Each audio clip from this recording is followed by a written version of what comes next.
Good evening, ladies and gentlemen. My name is Lisa Montez Sullivan. I'm from Detroit, Michigan, and I'm a statistic. I'm a product of a harsh, single-parent, low-income, inner-city environment.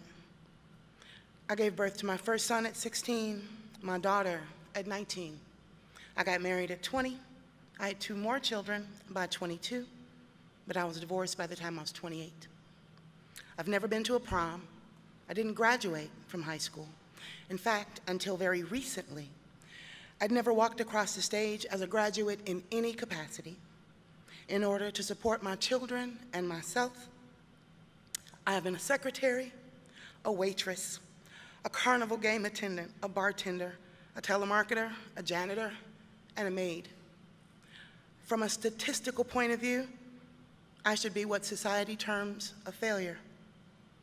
From a statistical point of view, my capability to add to the growth and the economic welfare of my community should be null and void. From a statistical point of view, I shouldn't be standing here today. But, incredibly enough, I am standing here. I stand here, a cum laude graduate of the University of Arizona with a bachelor's degree in English. A graduate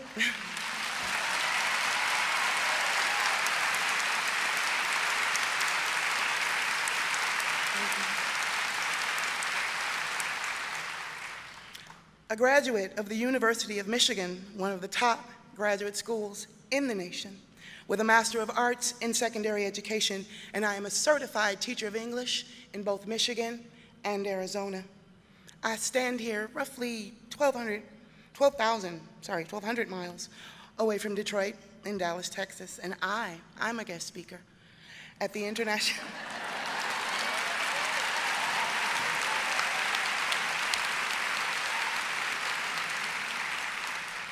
Thank you, ladies. I'm a guest speaker at the International Convention of the PEO Sisterhood. I stand here in a room filled with women who have the good sense not to put all of their faith in statistics. There are so many reasons I stand here today, but I'm only going to mention a few. First and foremost, I stand here because of the grace of God.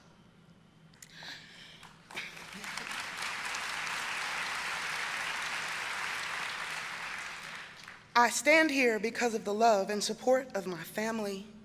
I stand here because I refused to give up on my education. And finally, I stand here because of the support of the PEO Sisterhood and its continuing education project. I stand here because of PEO Chapter FD former chair Carol Knowlton, Vera Bassett, and most especially Ann Hartfield. Ladies of Chapter FD, I thank you collectively and individually. I thank you for your faith. I thank you for your foresight, and I thank you for believing in me. Because of you, I had the strength to keep believing in myself. Although I began my studies at Wayne State University in Michigan, I ended up moving to Arizona to be near my oldest son, who was at the time stationed at Davis-Monthan Air Force Base in Tucson. As a first-generation college student, I thought it would be simple to transfer to the University of Arizona. Yeah, I thought it would be simple to just continue my education there, and you ladies seem to know I was wrong.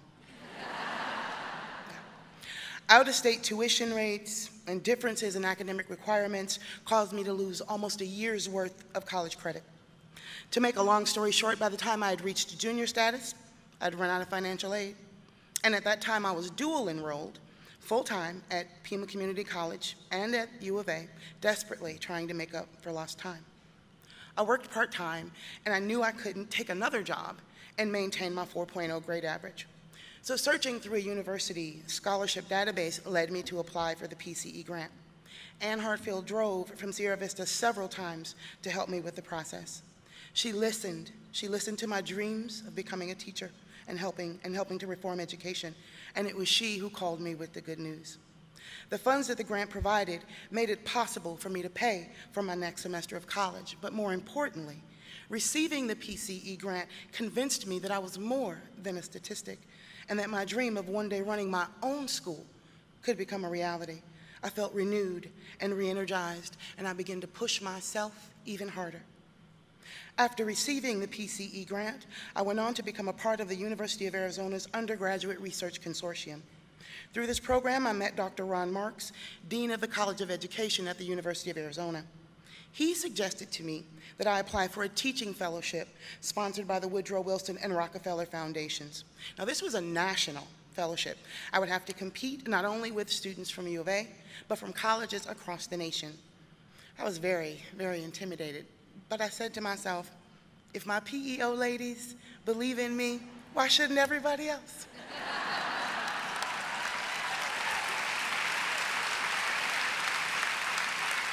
Thank you.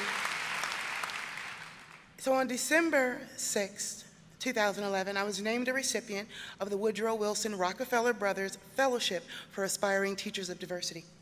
After applying and being accepted at 12 different graduate schools, including Stanford, I decided to attend the University of Michigan. Then the University of Michigan also awarded me the Rackham Education Scholars Master's Fellowship, and I graduated at the top of my class.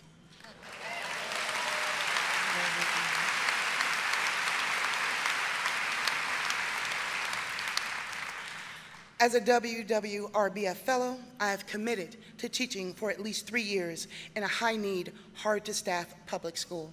I'm currently teaching reading to 7th graders at Desert Sands Middle School in Glendale, Arizona, and very happy to be